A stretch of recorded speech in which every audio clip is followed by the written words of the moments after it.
चेतावनी तो नाजायज कब्जे करन वालियां नूं सीएम ने सीधी चेतावनी दी है। 31 मई तक नाजायज कब्जे छड़ दिओ, जेकर कब्जे नहीं छड़े तो फिर सख्त कार्रवाई होएगी। यह चेतावनी दी है सीएम भगवंत मान ने। सरकारी जमीनों ते नाजायज कब्जे बर्दाश्त नहीं हैं, यह भी सीएम ने कहा है।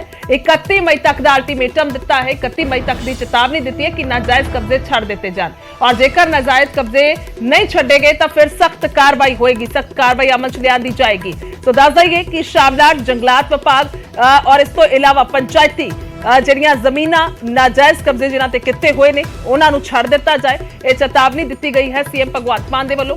ਉਹਨਾਂ ਨੇ ਬਕਾਇਦਾ ਇੱਕ ਟਵੀਟ ਕੀਤਾ ਹੈ ਔਰ ਉਸ ਦੇ ਲਈ ਉਹ ਲਿਖਦੇ ਨੇ, ਮੁੱਖ ਮੰਤਰੀ ਭਗਵੰਤ ਮਾਨ ਨੇ ਨਾਜਾਇਜ਼ ਕਬਜ਼ੇ ਕਰਨ ਵਾਲਿਆਂ ਨੂੰ ਚੇਤਾਵਨੀ ਦਿੰਦੇ ਲਿਖਿਆ ਹੈ ਕਿ ਜਿਹੜੇ ਰਸੂਖਦਾਰ ਲੋਕਾਂ ਨੇ ਪੰਜਾਬ ਦੇ ਵਿੱਚ ਪੰਚਾਇਤੀ, ਸ਼ਾਮਲਾਟ, ਜੰਗਲਾਤ ਵਿਭਾਗ ਜਾਂ ਕੋਈ ਹੋਰ ਸਰਕਾਰੀ ਜ਼ਮੀਨਾਂ ਤੇ ਨਾਜਾਇਜ਼ ਕਬਜ਼ੇ ਕੀਤੇ ਹੋਏ ਨੇ ਉਹਨਾਂ ਨੂੰ ਅਪੀਲ ਹੈ ਕਿ 31 ਮਈ ਤੱਕ ਆਪਣੇ ਨਾਜਾਇਜ਼ ਕਬਜ਼ੇ ਛੱਡ ਦਿਓ, ਆਪਣੇ ਕਬਜ਼ੇ ਛੱਡ ਦਿਓ, क्योंकि पंजाब सरकार दे वालों 1 जून तो सख्त कानूनी कार्रवाई करके नाजायज कब्जे छुड़ाउण दी मुहिम शुरू की जाएगी।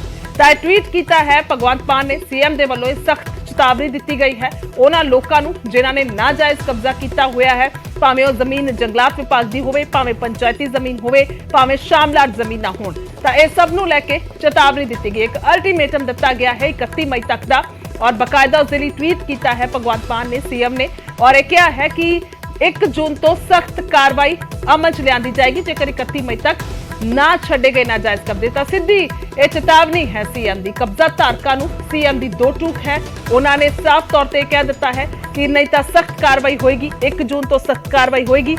इस तो इलावा जिक्रयोग है कि पिछले साल करीब 10,000 करीब अजिही वड्डी गिनती दे विच जिहड़ी जमीन है उससे नाजायज कब्जे छुड़वाए गए सन, जिसका जिक्र बार बार पंचायत मंत्री भी करते हैं, कैबिनेट मंत्री करते हैं कुलदीप धालीवाल। तो हुण सीएम ने भी दो टूक की है और कहा है कि 31 मई तक अपने कब्जे जिहड़े ने वो छड़ दिते जाण, क्योंकि पंजाब सरकार दे वल्लों 1 जून तो सख्त कार्रवाई अमल च लियांदी जाएगी और उन्हां नूं छुड़वाउण दी मुहिम जिहड़ी है वो शुरू की जाएगी। तो साफ तौर पर कह दिता है कि जिहड़े रसूखदार लोकां ने पंजाब दे विच पंचायती, शामलाट, जंगलात विभाग या कोई होर सरकारी जमीनों ते नाजायज कब्जे किए हुए ने उन्हां नूं अपील है कि 31 मई तक अपने कब्जे छड्ड दिओ। तो सीधी चेतावनी जिहड़ी है वो दी गई है। तो बार बार इसका जिक्र हुंदा है, वख-वख स्टेजां तो भी जिक्र करते हुण तक आए ने भगवंत मान, सीएम।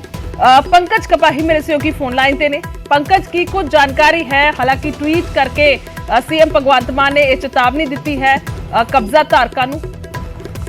देखो 31 मई तक का अल्टीमेटम उन्होंने लोगों को दिता गया, रसूखदारों या सियासी लीडरों या अफसरों या जोड़े होर लोग ने जिन्होंने नजायज तौर के उत्ते पंचायती जमीनों के उत्ते कब्जे किए हुए ने, फार्म हाउस बनाए हुए ने या जंगलात महकमे की जमीन के उत्ते नजायज तौर से फार्म हाउस या कब्जे करके अपनी बाउंड्री बनाई हुई है, उन्होंने अल्टीमेटम दिता गया। खास तौर पर मोहाली के इर्द गिर्द बहुत सारिया अजिहियां जगह ने जिन्हों के उत्ते रसूखदार सियासी शहर है और नाल ही नाल कुछ अफसर ने भी इन्होंने जमीनों के उत्ते नजायज तौर पर कब्जे किए हुए हैं, क्योंकि इस तो पहला 2 मुहिम पंजाब सरकार दी चलियां सीगियां जिन्हां दे विच नजायज तौर पर कब्जे जिहड़े ने छुड़वाए गए थे और शुरुआत जिहड़ी है वो सिसवा के नेड़े एक पिंड तो की गई थी। तो हुण 31 मई तक उन्होंने लोगों को कहा है कि या तो इसकी भरपाई की जाए और या फिर इसके उत्ते एक्शन जिहड़ा वा वो 1 जनवरी तो सरकार का जिहड़ा शुरू हो जाएगा, कानूनी तौर पर कार्रवाई भी की जाएगी। और इसके बाबत थोड़ी देर 12:30 बजे के करीब जिहड़े कुलदीप सिंह धालीवाल ने खेतीबाड़ी मंत्री प्रेस कॉन्फ्रेंस करके भी जानकारी जिहड़ी है मीडिया के नाल साझी करेंगे और नाल ही नाल सीधी चेतावनी दो टुक जिहड़ी है मुख्यमंत्री भगवंत मान नूं उन्हां लोकां दे बारे जिहड़ी है वो मुख्यमंत्री ने उन्हां लोकां दे खिलाफ दित्ती है।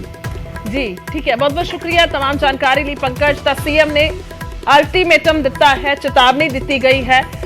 मलविंदर कंग भी साडे नाल फोन लाइन ते मौजूद ने, मुख बुलारे ने आम आदमी पार्टी के। कंग साहब, चेतावनी दी है सीएम साहब ने, ट्वीट किया है और कहा कि कब्जा धारक ने जिहड़े अपने आप नाजायज कब्जे छड्ड दिओ। किन्ना क रिकॉर्ड है अजिहा सरकार दे कोल जिहड़े अजिहे लोकां ने, रसूखदारां ने नाजायज कब्जे किए हुए ने?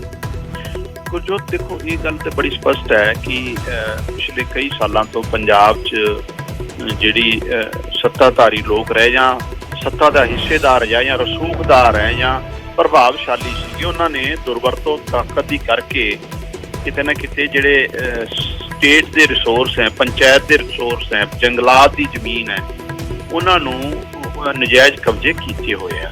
ਔਰ ਜਦੋਂ ਦੀ ਮਾਨ ਸਾਹਿਬ ਦੀ ਸਰਕਾਰ ਆਈ ਆ ਤਾਂ ਮਾਨ ਸਾਹਿਬ ਦੀ ਇੱਕੋ ਹੀ ਕੋਸ਼ਿਸ਼ ਹੈ ਵੀ ਪੰਜਾਬ ਦਾ ਸਰਮਾਇਆ ਪੰਜਾਬ ਦੇ ਖਜ਼ਾਨੇ 'ਚ ਆਵੇ ਔਰ ਲੋਕਾਂ ਦੇ ਵੈਲਫੇਅਰ ਤੇ ਲੱਗੇ। ਔਰ ਮੈਂ ਦੱਸਣਾ ਚਾਹੂੰਗਾ, ਪਿਛਲੇ ਸਾਲ ਜਦੋਂ ਸਰਕਾਰ ਨੇ ਬਣਦੀ ਇੱਕ ਮੁਹਿੰਮ ਸ਼ੁਰੂ ਕੀਤੀ ਸੀ, ਉਸ ਪੂਰੇ ਸਾਲ 'ਚ ਤਕਰੀਬਨ 10,000 ਏਕੜ ਇਸੇ ਤਰ੍ਹਾਂ ਦੀ ਜ਼ਮੀਨ ਜਿਹੜੀ ਰਸੂਖਦਾਰਾਂ ਨੇ, ਪ੍ਰਭਾਵਸ਼ਾਲੀ ਲੋਕਾਂ ਨੇ, ਵੱਡੇ ਸਰਮਾਏਦਾਰ ਲੋਕਾਂ ਨੇ ਜਿਹੜੀ ਆ ਉਹਨੂੰ ਆਪਣਾ ਨਜਾਇਜ਼ ਤਰੀਕੇ ਨਾਲ ਆਪਣੇ ਕਬਜ਼ੇ 'ਚ ਕੀਤਾ ਹੋਇਆ ਸੀ, ਪੰਜਾਬ ਸਰਕਾਰ ਨੇ ਛੁਡਵਾਈ ਸੀ।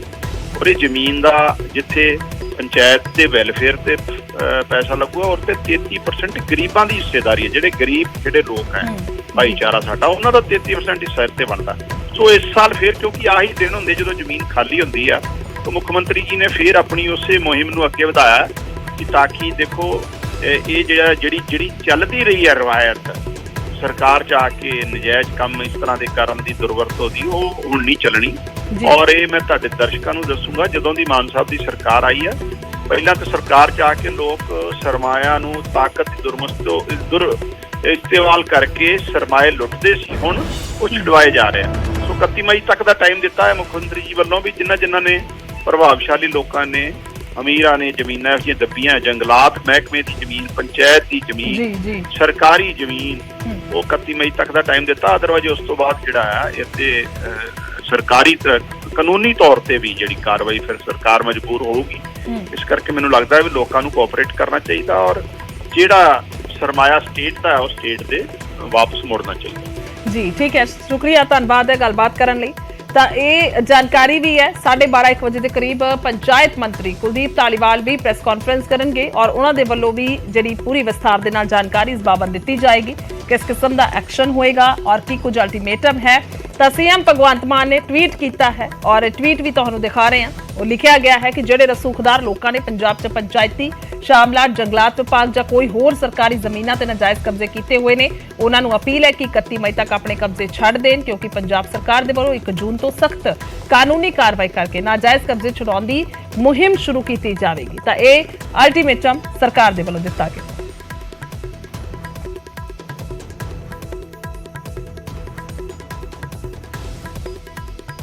ਤਾਂ ਇਹ ਬੇहद ਅਹਿਮ ਹੈ ਕਿ ਆਖਰਕਾਰ ਕਿੰਨਾ ਵੱਡਾ ਜਿਹੜਾ ਅੰਕੜਾ ਹੈ ਉਹ ਪਿਛਲੇ ਸਾਲ ਵੀ ਨਾਜਾਇਜ਼ ਜ਼ਮੀਨਾਂ ਜਿਹੜੀਆਂ ਨੇ ਉਹ ਛੁਡਵਾਈਆਂ ਗਈਆਂ ਸਨ, ਨਾਜਾਇਜ਼ ਕਬਜ਼ੇ ਛੁਡਵਾਏ ਗਏ ਸੀ ਜ਼ਮੀਨਾਂ ਤੇ, ਕਿਉਂਕਿ ਜਿਹੜੀ ਜੰਗਲਾਤ ਵਿਭਾਗ ਹੈ, ਇਸ ਤੋਂ ਇਲਾਵਾ ਪੰਚਾਇਤੀ ਵਿਭਾਗ, ਸ਼ਾਮਲਾਟ ਜ਼ਮੀਨਾਂ, ਉਹਨਾਂ ਸਭ ਤੋਂ ਜਿਹੜੇ ਕਬਜ਼ੇ ਨੇ ਨਾਜਾਇਜ਼ ਛੁਡਵਾਏ ਗਏ ਸਨ। ਤਾਂ ਜਿਸ ਤੋਂ ਬਾਅਦ ਹੁਣ ਇਹ ਜ਼ਿਕਰ ਵੀ ਕਰ ਰਹੇ ਸੀ ਮਲਵਿੰਦਰ ਕੰਗ ਕਿ ਅੱਜ ਕੱਲ ਦਾ ਸਮਾਂ ਹੀ ਹੈ ਜਿਹੜਾ ਜਿਸ ਸਮੇਂ ਵਾਹਣ ਵਿਹਲਾ ਹੁੰਦਾ ਹੈ, ਜ਼ਮੀਨਾਂ ਦੇ ਵਿੱਚ ਕੁਝ ਬੀਜਿਆ ਨਹੀਂ ਹੁੰਦਾ, ਵਿਹਲੀਆਂ ਹੁੰਦੀਆਂ ਨੇ, ਤਾਂ ਉੱਥੇ ਉਸ ਸਮੇਂ ਜਿਹੜਾ ਕਬਜ਼ਾ ਹੈ ਉਹ ਕੀਤਾ ਜਾ ਸਕਦਾ ਔਰ ਸਰਕਾਰ ਸਿੱਧੇ ਤੌਰ ਤੇ, ਕਾਨੂੰਨੀ ਤੌਰ ਤੇ ਇਹ ਕਾਰਵਾਈ ਕਰੇਗੀ ਤਾਂ ਕਿ ਕਿਸੇ ਦੇ ਵੱਲੋਂ ਸਰਕਾਰੀ ਜਿਹੜੀ ਜ਼ਮੀਨਾਂ ਨੇ ਉਹਨਾਂ ਦੇ ਸਰਮਾਏ ਨੂੰ ਦੁਰਵਰਤੋਂ ਦੀ ਨਾ ਕੀਤੀ ਜਾ ਸਕੇ। ਇਹ ਲੋਕਾਂ ਤੇ ਐਕਸ਼ਨ ਹੋਏਗਾ, ਜਿਹੜੇ ਕਿੰਨੇ ਵੀ ਰਸੂਖਦਾਰ ਹੋਣ ਉਹਨਾਂ ਤੇ ਉਸ ਤਰੀਕੇ ਦੇ ਨਾਲ ਐਕਸ਼ਨ ਕੀਤਾ ਜਾਏਗਾ। ਪਿਛਲੇ ਸਮੇਂ 'ਚ ਵੀ ਅਸੀਂ ਦੇਖਿਆ ਸੀ, ਪਿਛਲੇ ਸਾਲ ਵੀ ਅਸੀਂ ਦੇਖਿਆ ਸੀ ਕਿ ਕਿਸ ਕਿਸਮ ਦੇ ਨਾਲ ਵੱਡੇ ਪੱਧਰ ਤੇ ਕਾਰਵਾਈ ਕੀਤੀ ਗਈ ਸੀ।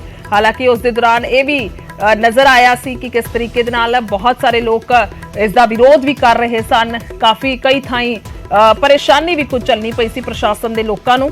ਤਾਂ ਉਸ ਸਮੇਂ ਵੀ ਇਹ ਵੱਡੀ ਕਾਰਵਾਈ ਜਿਹੜੀ ਹੈ ਅਮਲ 'ਚ ਲਿਆਂਦੀ ਗਈ ਸੀ।